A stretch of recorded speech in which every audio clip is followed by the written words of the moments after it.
Assalamualaikum warahmatullahi wabarakatuh. Perkenalkan saya Adinda Mega Fortuna Putri atau akrab disapa Dinda, salah satu peserta Diklat Latsar CPNS BPK 2022 angkatan 26 kelompok 4. Berikut learning jurnal saya.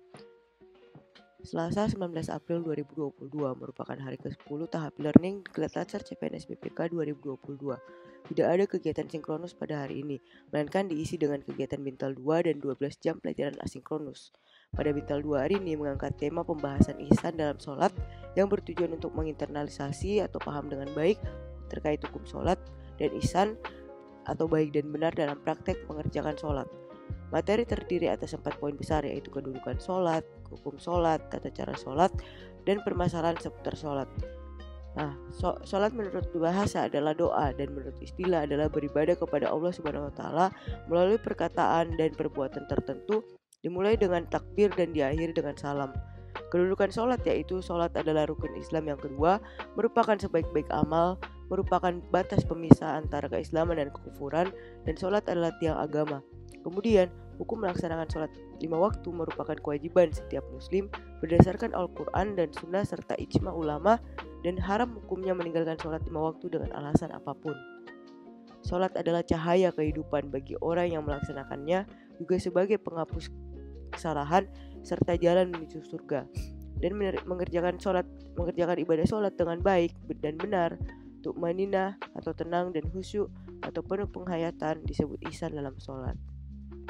Nah, pada sesi asinkronus saya memanfaatkan sesi ini dengan mengerjakan 3 tugas yang diberikan untuk hari ini, yaitu tugas learning journal dalam format video, tugas video toko panutan, dan tugas video diskusi kelompok toko panutan.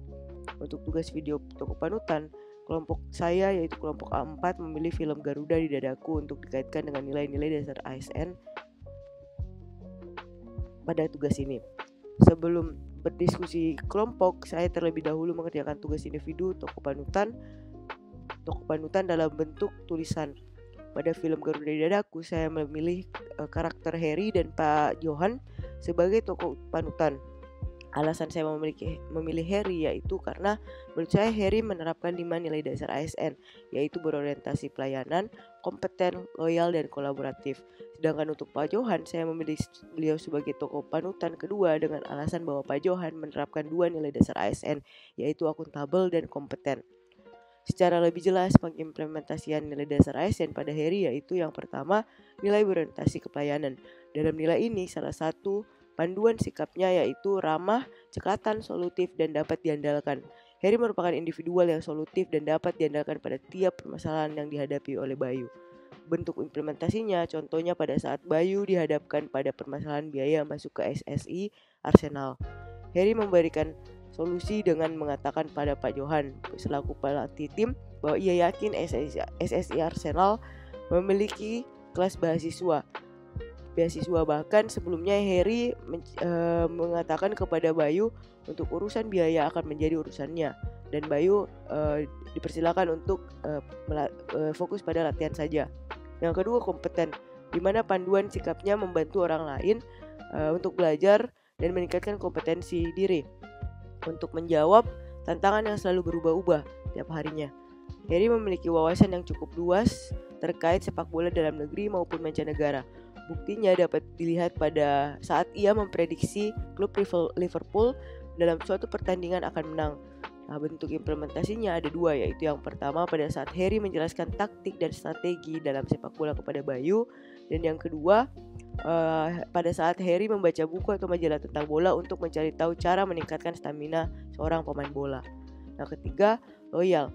Terdapat 3 kata kunci pada nilai loyal yang diterapkan oleh Harry, yaitu yang pertama komitmen, yang diwujudkan dalam tindakan-tindakan yang dilakukan oleh Harry dari awal hingga akhir film, yang kemudian menunjukkan komitmennya dalam mendukung Bayu, di mana komitmen ini disusul dengan dedikasinya Harry, di mana Harry telah mengorbankan tenaga, pikiran, dan waktunya dalam mendukung Bayu.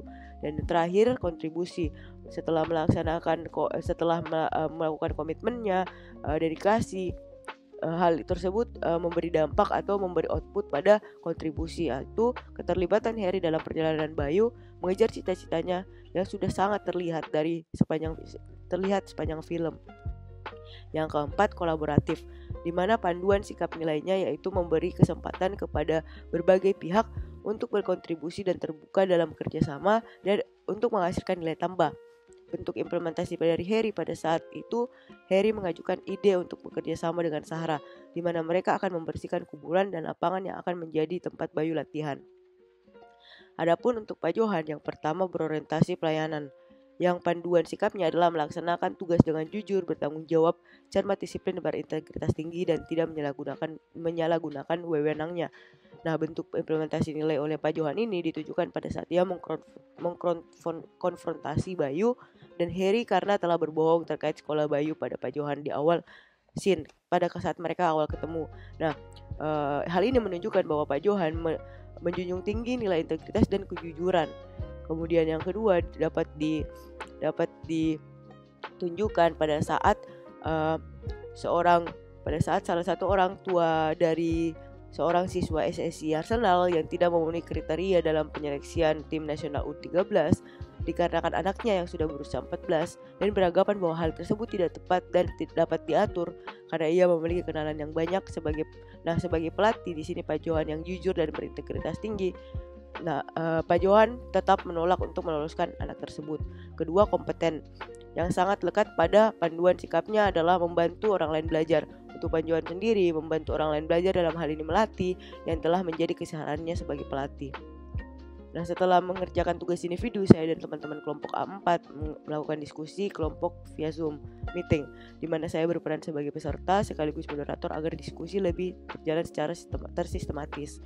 Pada hasil diskusi tersebut, 2 orang anggota kelompok memilih Harry dan Pak Johan sebagai tokoh panutan, termasuk saya sendiri, dan 3 orang lainnya memilih Bayu dan Harry sebagai tokoh panutan. Dengan pertimbangan nilai-nilai dasar ASN lebih banyak melekat pada Bayu dan Harry, maka untuk tokoh panutan kelompok kami memilih Bayu dan Harry. Hasil diskusi sekaligus yang kami paparkan yaitu Bayu mengimplementasikan sikap kompeten, loyal, adaptif, harmonis, dan kolaboratif, sedangkan Harry mengimplementasikan nilai sikap loyal, kompeten, adaptif, kolaboratif, harmonis, dan berorientasi pada pelayanan. Terakhir, saya merekam tugas video learning journal sebagai kegiatan penutup pada hari ini. Terima kasih.